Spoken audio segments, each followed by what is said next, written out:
अनुग्रह लघु मनन में आप सबका हार्दिक स्वागत है। मैं हूं भाई अजीत होरो। मित्र, आज हम मनन करेंगे गिनती की पुस्तक, उसका 10वां अध्याय और उसके 33वें पद पर। और यहाँ इस प्रकार से लिखा है, तीनों दिनों के मार्ग में यहोवा की वाचा का संदूक उनके लिए विश्राम का स्थान ढूंढता हुआ उनके आगे आगे चलता रहा। ये उस समय का वृतांत है मित्रों, जब इस्राएली लोग मिस्र की गुलामी से छूटकर कनान जा रहे थे। क्या आपने कभी मैरिनर्स कंपास के बारे में सुना है या आपने देखा है? मैरिनर्स कंपास ये एक चुंबकीय उपकरण है जो नाविकों, यात्रियों और रेगिस्तान में चलने वालों को दिशा संबंधी सूचना देता है।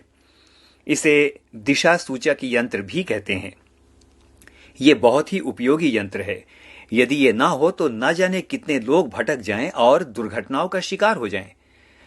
लेकिन सवाल है मित्रों कि इस यंत्र की खासियत क्या है? क्यों ये बहुत जरूरी यंत्र माना जाता है? वाई, इसका एक ही कारण है और वो कारण ये है कि ये अपनी दिशा कभी नहीं बदलता। सब कुछ बदल जाता है, दृश्य बदल जाते हैं।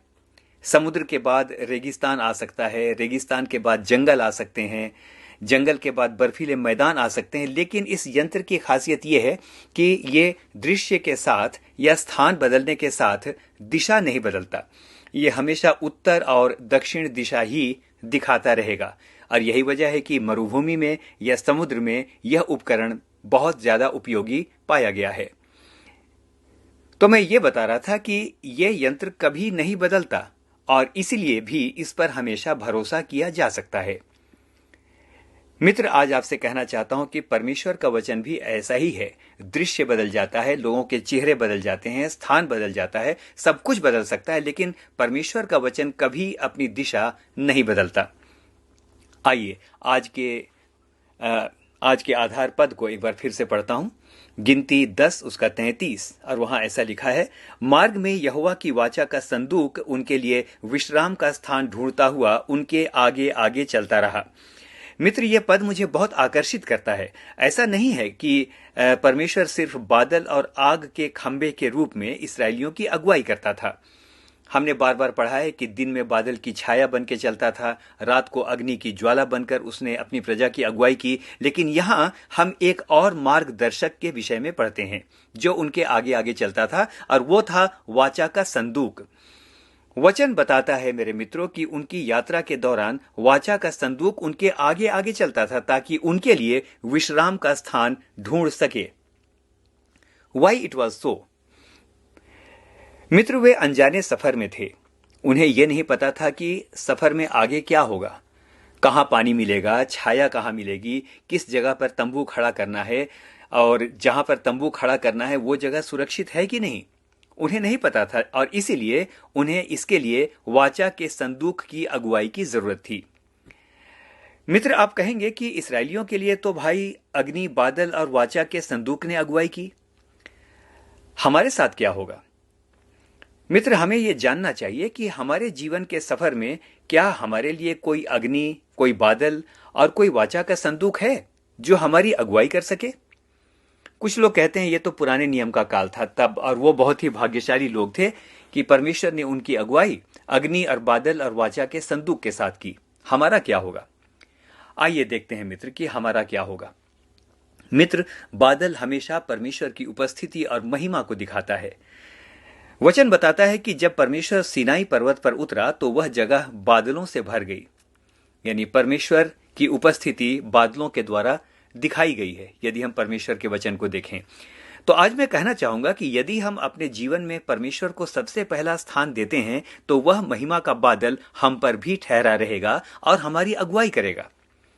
अब प्रश्न है अग्नि का, कि रात को इस्राएलियों की अगुवाई अग्नि की ज्वाला के द्वारा यानी परमेश्वर करता था। आज वो अग्नि कहां है? सुनेंगे। यदि आप अग्नि की बात करें तो आज मैं कहना चाहूंगा कि परमेश्वर की आत्मा या पवित्र आत्मा अग्नि को दिखाती है। हमें उसका आत्मा दिया गया है, उसका आत्मा भी हमारी अगुवाई करता है। मित्र, और आइए अंत में अब देखें कि आप पूछ सकते हैं कि तो अब ये दोनों बातें तो हमें समझ में आ गई, लेकिन हमारे जीवन में भाई वाचा का संदूक कहां है? सवाल है कि सबसे पहले आज हम इस बात को जानना चाहेंगे। सबसे पहला सवाल है कि वाचा के संदूक में क्या रखा था। तो वचन बताता है कि वाचा के संदूक में मन्ना रखा था, 10 आज्ञाओं की पटिया रखी थी और हारून याजक की छड़ी रखी थी। मन्ना और 10 आज्ञाओं की पटिया परमेश्वर के वचन को दिखाती है। तो आज मैं आपको कहना चाहता हूं मेरे मित्र, यदि आज आपके हृदय में परमेश्वर का वचन अधिकाई से है तो किसी वाचा के संदूक की चिंता आपको नहीं करनी चाहिए। आपका हृदय ही वाचा का संदूक बन जाता है, क्योंकि आपके हृदय में परमेश्वर का वचन अधिकाई से भरा हुआ है। कुलुसियों 3 और उसके 16 में वचन कहता है, मसीह के वचन को अपने हृदय में अधिकाई से बसने दो और सिद्ध ज्ञान सहित एक दूसरे को सिखाओ और चिताओ और अपने मन में अनुग्रह के साथ परमेश्वर के लिए भजन और स्तुति गान और आत्मिक गीत गाओ। मित्र, समाप्त करते हैं। विश्वास कीजिए कि यदि आपके हृदय में परमेश्वर का वचन भरा है तो वह वचन इस क्रूर, कठोर, दुष्ट और अनिश्चितता के संसार में आपके लिए मार्ग बनाएगा। आपके लिए विश्राम का स्थल वो ढूंढेगा और आपको बहुतायत के साथ वो आशीष देगा। आइए मित्र, वाचा का संदूक कहीं और नहीं, अपने हृदय को बनाएं। यदि हमारे हृदय में मन्ना है यानी उसका वचन है तो हमारा हृदय ही आज वाचा का संदूक है। हम में से हर एक को परमेश्वर आशीष दे। आमीन और फिर से आमीन।